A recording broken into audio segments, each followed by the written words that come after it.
हम भूमिहार पे गाना गाते हैं, आप लोग सब लोग को पता होगा। हम उसी से जाने जाते हैं, लोग हमको भूमिहार स्टार बोलते हैं। वो सत्य है, जो हम जिस चीज से जाने जाते हैं हम वही सुनाएंगे। गूगल अरे आने तो बाभन को शासन में,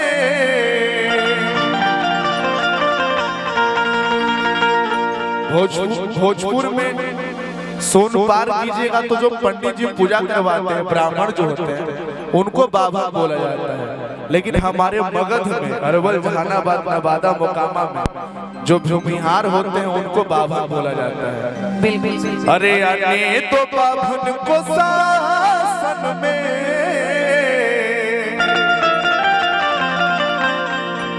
हराई फल बटवा देंगे राशन। ये गाना और मेरा ट्रेंड कर रहा है, आजकल यूट्यूब का जमाना है। रितु जी, पब्लिक बहुत सारे कलाकार, हम तो हमारा 90% कार्यक्रम में यूट्यूबर लोग नहीं रहते हैं, कभी कभी मुलाकात हो जाता है। मुकुल आया हुआ है, हमारा भाई है, बहुत सारे लोग आए हैं स्टेज, हमारा रंजीत आया हुआ है। आज होगा जेल, कल बेल लिया जाएगा, आज होगा जेल, कल बेल लिया जाएगा। के भूमिहार होई प्यार से समझ जाइए, नहीं तो एक सेकंड भैया, नहीं तो अरे तनी कस के बोलो मर दे, नहीं तो अब अंकित बाबा, आज होगा जेल, कल बेल लिया जाएगा, आज होगा जेल, कल बेल लिया जाएगा। भूमिहार होई के भूमिहार होई प्यार से समझ जाइए।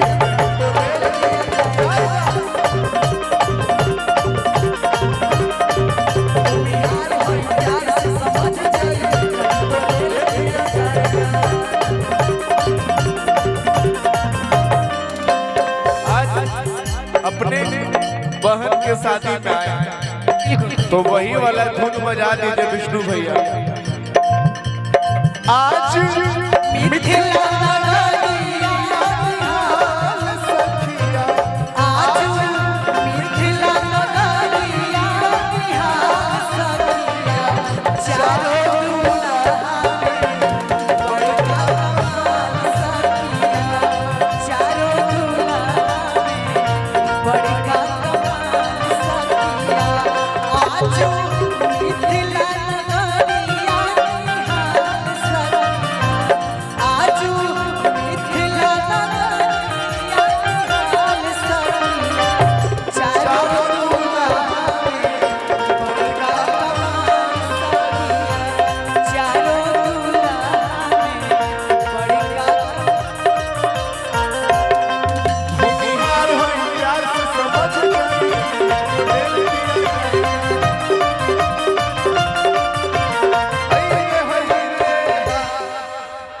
पुलिस प्रशासन सरकार का करे,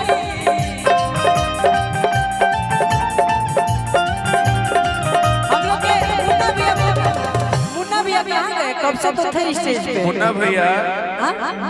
अच्छा अच्छा, जाने दीदी जहाँ है वहीं से। मुन्ना भैया डराता है कि अभिषेक वोट बिगाड़ दिया, कोई हमर वोट ना ना, गाना बजाना तक रही बाकी है। तो भैया सबके इधर आ जाइए, ये हमारे सभी भाई हैं। आपसे एक बार जोरदार हल्ला करो तो मरबल वाला इधर आइए मुन्ना भैया इधर आइए।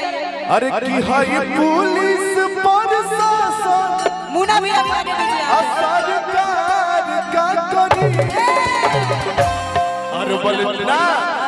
अरबल जिला रंगदार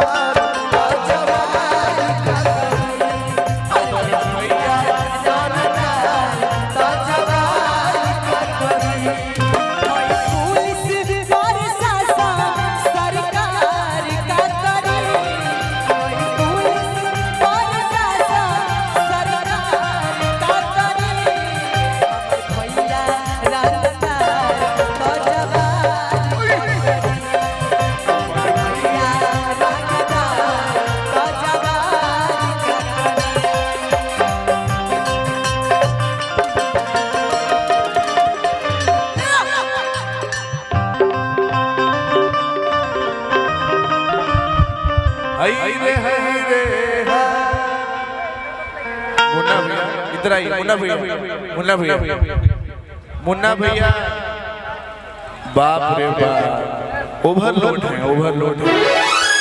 जब गाड़ी ओवरलोड हो जाता है तो रोड से हट जाया कीजिए, आप ही पीछे ओवरलोड है। सुनिए ना कुछ मुन्ना भैया के मेरा रू कहत है कि का करी है बालम बेचारा पीपर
रामपुर चाय गए थे।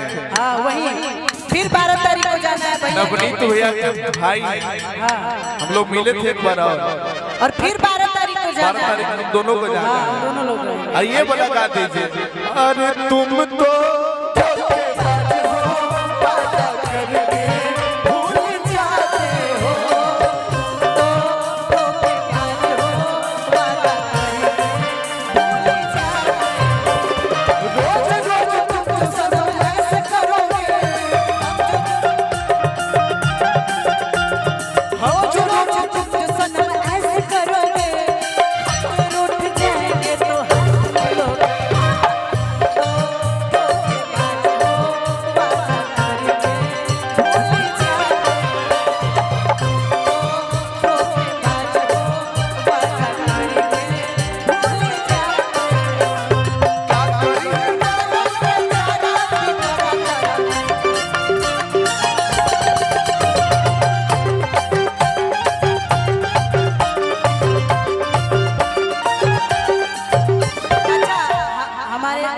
जितने आप स्मार्ट हैं, सुंदर हैं। कौन बोल रहा है? हम बोल रहे हैं, मैं बोल रही हूँ, है कि नहीं जी? सुंदर है ना? जोर से चिल्लाइए तो आप लोग।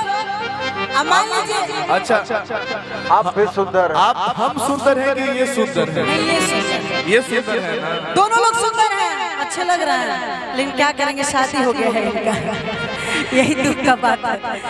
लेकिन हम कहेंगे आप रोज रोज प्रोग्राम में जा रहे हैं, कहीं नजर गुजर लग जी तो हमारा दिक्कत हुई कि जीरा भैया कि जीरा जवाइन वही छत पानी,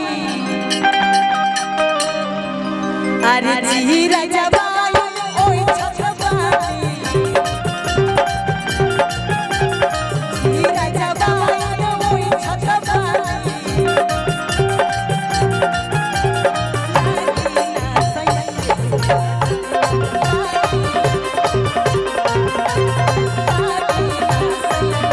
भैया भैया बड़ा राजा कोई बड़ा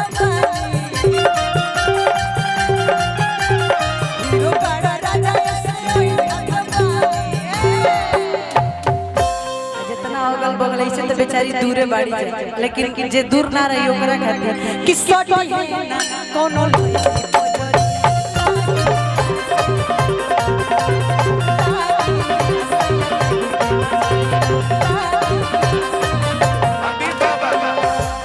जब बियाह होला बराती लोग आवेला चाहे तिलकहरो लोग आवेला तो मेहरारू लोग गारी गीत सुनावे तब रवो हमरा डुएट के मतलब ई होला कि रवो हम कुछ कहब हम राउर बारे में, रवो कुछ कहब हमरा बारे में, तब ठीक लागेला। एक लाइन हम रवो खुद कहब कहता, एक लाइन रवो हमरा खातिर हाय हाय हाय हाय हाय पारंपरिक धुन सब होला।